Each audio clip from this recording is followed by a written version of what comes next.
Good evening and thanks for joining us. We're following breaking news. Two men living in Arizona have been arrested after officials say they were planning to fight on behalf of ISIS. I'm Mark Curtis. Appreciate you joining us. And I'm Kariba Devine. This story developing right now. Team 12's Bianca Bono is live in the 12 News Alert Center. And Bianca, how were these two men caught? Well, Mark Caribe, according to the Department of Justice, an FBI agent worked undercover for a year to catch these two men. They were ultimately arrested at the Tucson Airport, planning to fly to Egypt to join ISIS.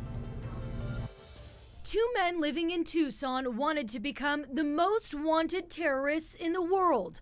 That's according to a recent criminal complaint detailing the chilling plans of Ahmed Mahad Mohammed and Abdi Yamani Hussein. I think we've realized over the years that no American city is actually safe. NBC terrorism expert Clint Van Zandt reviewing the case.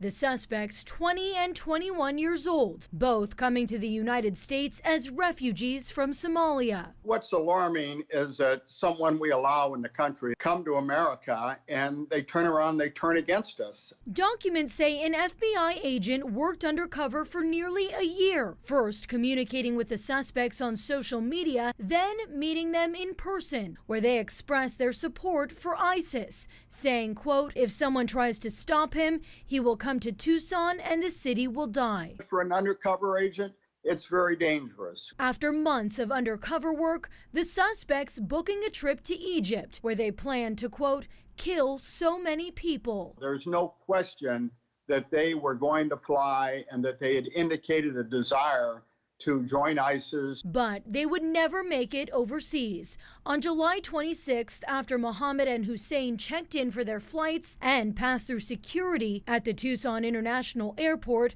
authorities arresting them for conspiring to provide material support to ISIS. Let's get them at the conspiracy level.